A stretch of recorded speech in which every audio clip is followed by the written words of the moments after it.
It came from the light. Written by clubpenguintraphouse and narrated by ClancyPasta.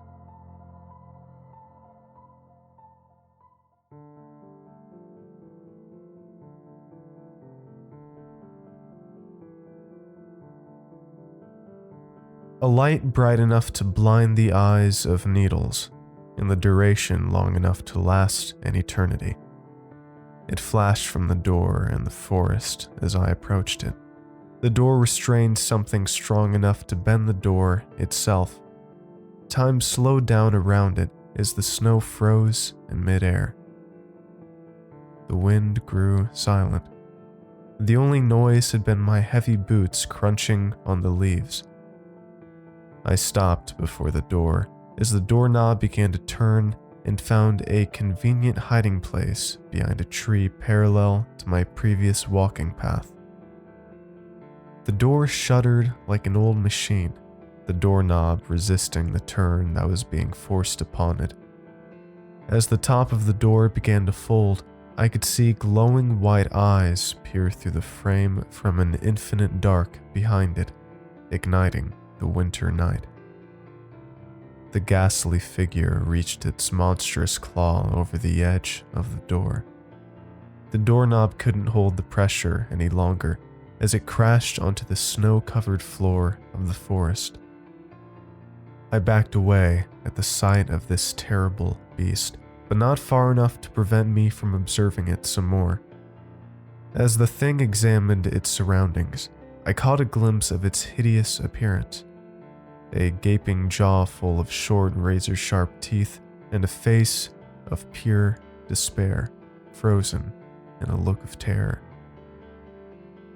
It lacked a nose, but in its place stretched the bottom eyelids, holding eyes like that of flashlights. The monster's hands wore long, dry claws that resembled meaty knives at the end of its long, slender arms. The nightmare's eyes passed over the tree I stood behind as I hid from its murderous gaze.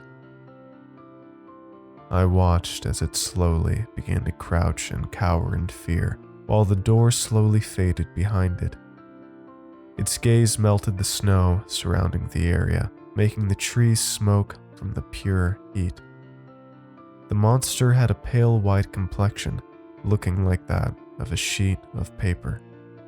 Its ribcage was clearly visible, and its bones were the most prominent features.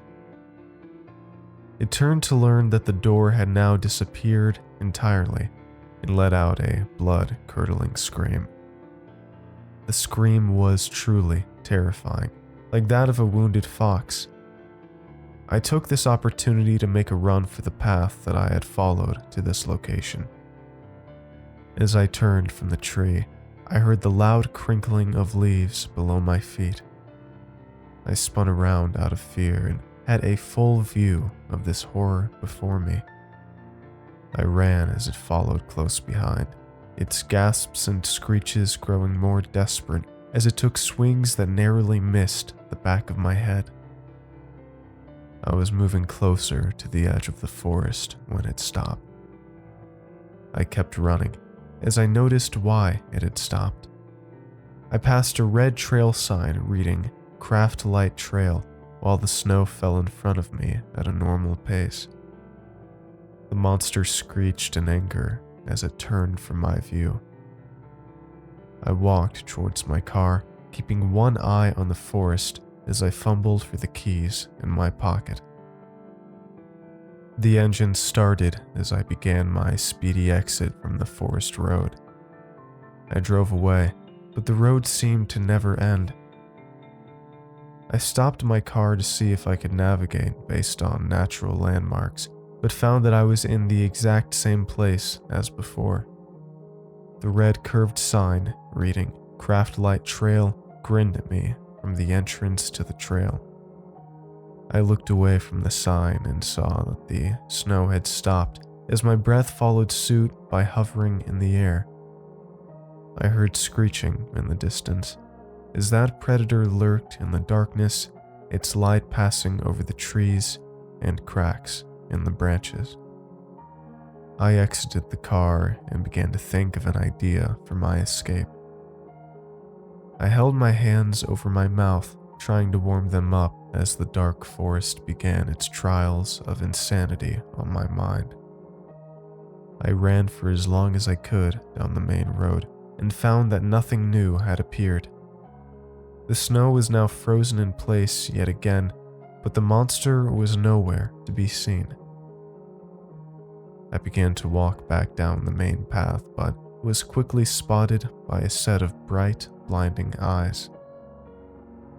I ran as my endurance was low, hoping for some chance that I could find that door before this monstrosity would get to me. My hope grew thinner as the chase ran along, the light moving closer and closer to my demise. The light glared its heated stare into my back as I felt my skin blistering underneath my melting coat. The monster slashed at me as I fell onto the forest floor. As the ice and snow melted around me, I lost all hope. The monster swung and took slash after slash until it had taken my arm from me. I lay in the cold, dark forest, snow falling onto my face with my back slashed open as my stump of an arm bled onto dead, wet leaves. Nobody believed me, not even the man who had found me. Nobody.